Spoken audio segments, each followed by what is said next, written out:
तो जब आप लोग अपने घर से बाहर निकलते हो और आप किसी रोड पे चलते हो, फिर चाहे वो आपके गली की रोड हो, ठीक है, वो चाहे आपके किसी मेन रोड हो जहाँ पे आप घूमते हो अक्सर, या फिर कोई भी रोड हो, तो क्या आपको लगता है कि जब आप चलते हो तो लोग आपको देखते हैं और आप सोचते हो कि वो क्या देख रहे हैं आपका? एक्चुअल में वो आपके कपड़े देख रहे हैं कि आपने कैसे कपड़े पहने, वो आपका चश्मा देख रहे हैं, वो आपका चेहरा देख रहे हैं कि आपके चेहरे पे कितने दाने हैं, आपको दाढ़ी आती भी है कि नहीं आती, आपकी मूछें कैसी बनी हुई हैं, या फिर आपके बाल देख रहे हैं।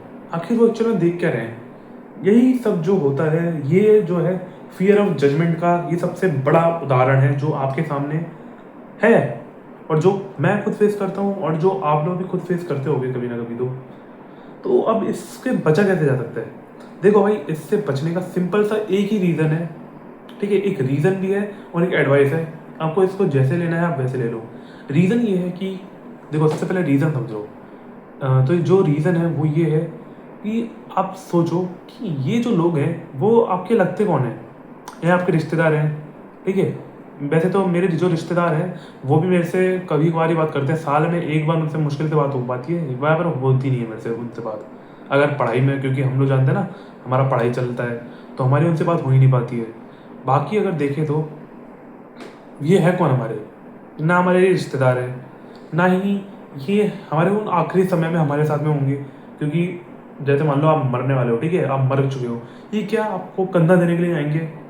ठीक है, वैसे तो मैं बहुत ज़्यादा हार्श हो रहा हूँ, बट मैं सच बोल रहा हूँ भाई, जो सच है वो मैं बोल रहा हूँ। ये क्या आपके आखिरी टाइम में को कंधा देने आएंगे? क्या नहीं आने वाले। इनमें से कोई भी नमूना नहीं आने वाला आपकी ज़िंदगी में आपको बचाने के लिए, ठीक है? ये आपका हाथ पकड़ने के लिए ना आएंगे, ठीक है? बस इनको बस एक ही काम होता है। ये जैसे ही घर से बाहर निकलते हैं, अगर ये आपको देख लेते हैं, अगर किसी का मन करता है तो आपसे कुछ ना कुछ तो बोलने लगा, ए भाई कैसा है, अबे कैसा है भाई, अरे भैया कैसे लग रहे हो आप, ये सब कुछ आपसे बोलेंगे ना ये। बट क्या ही हो जाएगा ज़्यादा से ज़्यादा, ये बोलेंगे ना। इनका काम ही है बस मुंह चलाना अपना, क्योंकि देखो इनको घर में कोई बोलने नहीं देता, क्योंकि इनकी घर में चलती नहीं होगी, या फिर ये लोग बहुत ज़्यादा फ्रस्ट्रेटेड रहते होंगे और अपना सारा गुस्सा ये किसी भी रैंडम इंसान में निकाल देते हैं और फिर वापस घर आ जाते हैं, ठीक है? और घर पे आके भी फिर वही अपने माँ बाप से गाली खाते हैं और फिर माँ बाप के टुकड़ों पे पलते हैं। तो ये सोचो, ठीक है, ऐसा पर्सपेक्टिव अपने दिमाग में लेके चलो, ठीक है? मैं तो ऐसे लेके चलता हूँ, क्योंकि मैंने अभी तक जितना अपनी ज़िंदगी में देखा है, किसी को घंटा तुमसे कोई फ़र्क नहीं पड़ता, ठीक है? तुम जियो मरो, ठीक है, तुम्हारा हाथ टूट जाए, पैर टूट जाए, तुम लंगड़े लंगड़े हो जाओ, किसी को कोई घंटा फ़र्क नहीं पड़ने वाला। वो तुम्हें बस देखेगा तो एक दो सेकंड के लिए अपने मन में तुम्हारे लिए थोड़ी बहुत सिंपैथी दिखाएगा, ठीक है? बहुत ही रेयर चांसेस होंगे कि कोई तुम्हारे लिए सिंपैथी दिखा दे। वैसे तो कोई तुम्हारे लिए दिखाने नहीं वाला, क्योंकि तुम भी जानते हो। बट तब भी रियली अगर किसी ने दिखा दिया, एक दो सेकंड में तुम्हारे लिए सिंपैथी दिखाएगा, फिर उसके बाद अपने राह पे चलते रहेगा। कि उस इंसान की ज़िंदगी में इतनी प्रॉब्लम्स हैं, वो इंसान भी फियर ऑफ जजमेंट में हमेशा जीता है। तो तुम्हें क्या लगता है, दुनिया का हर जो सोशली एक्सट्रोवर्टेड इंसान होता है, क्या वो हर वक्त उतना ही कॉन्फिडेंस में होता है? क्या वो हर वक्त उतना ही ज़्यादा सोशल होता है कि वो नए दोस्त इतनी आराम से बना लेगा? हाँ, वो शायद आराम से बना लेगा। क्या वो हर वक्त बना पाएगा? ये बड़ी सोचो। क्या वो इंसान हर वक्त बना पाएगा? नहीं, वो इंसान हर वक्त नहीं बना पाएगा, क्योंकि कभी ना कभी तो उसकी बैटरी जो होगी इस मोबाइल की तरह ड्रेन होगी ही होगी। और जब उसकी बैटरी ड्रेन होगी, वो अपने सबसे लोएस्ट पे होगा, पीक पे नहीं होगा, सॉरी, वो फ्लैबरगास्टेड हो गया मैं थोड़ा सा, ठीक है, थोड़ा सा अपने लोएस्ट पे होगा। और उसको दोबारा से उसी लेवल पे आने के लिए दोबारा से उसको बहुत सारे लोगों से सोशल इंटरेक्शन करनी पड़ेगी, लगभग मिनिमम 5-6 लोगों से उसको थोड़ा बहुत बातें करनी पड़ेंगी 2-3 मिनट तक, फिर जाके वो थोड़ा सा सोशल हो पाएगा। क्योंकि कोई घर से निकलते ही सोशल एक्सट्रोवर्ट इंसान नहीं बन जाता, उसको थोड़ा सा बात करनी पड़ती है, उसको पहले वो करना पड़ता है, क्या बोलते हैं उसको, प्रोग्रेसिव ओवरलोड, ठीक है? कि अभी इतने से करी, अभी इतने से मैंने 1 मिनट कर ली, मैंने किसी को राम राम बोल दिया, किसी को हाय बोल दिया, किसी को हेलो बोल दिया, फिर आगे जाके और थोड़ी सी बड़ी कॉन्वर्सेशन कर पाते हैं वो, ठीक है? ऐसे ही मैंने भी करके देखा था और ये बहुत ज़्यादा काम कर रहा था। बट एक फैप जो होती है वो तुम्हारी पूरी तरीके से ऐसी तैसी कर देगी। इसलिए भाई साहब, ये फैप मारना बंद करो, ठीक है? मैं जो कि हर वीडियो में मैं कहता हूँ और आज भी मैं कह रहा हूँ कि फैप मारना बंद करो, तुम्हारी आधी से ज़्यादा समस्याएं जो होंगी जड़ से खत्म हो जाएंगी, अगर तुम ये सब छोड़ देते हो तो। बट ये जो फियर ऑफ जजमेंट है, इसको अपने दिमाग से निकाल दो।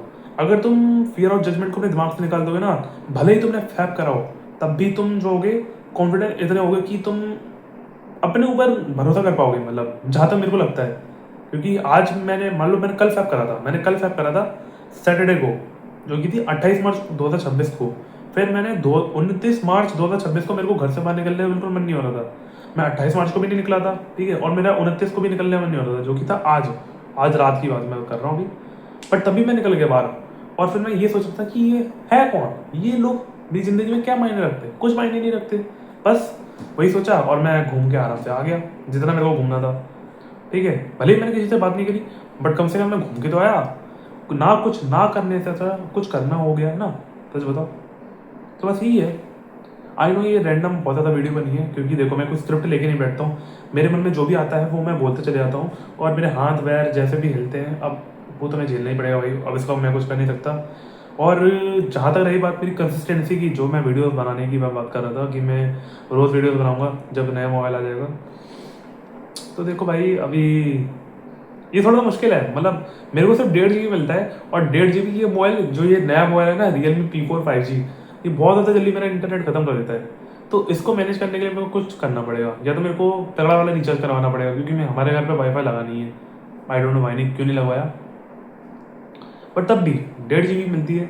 उस 1.5 GB को मेरे को अच्छे तरीके से स्पेसिफिकली कंज्यूम करना होगा, मतलब कंजप्शन उसका करना पड़ेगा ढंग से। तो that's all for today's video. I know it was just a Yaping, but कुछ ना कुछ तो मेरे को सीखने को मिलेगा अपने आप को। That's all. धन्यवाद। Love you all.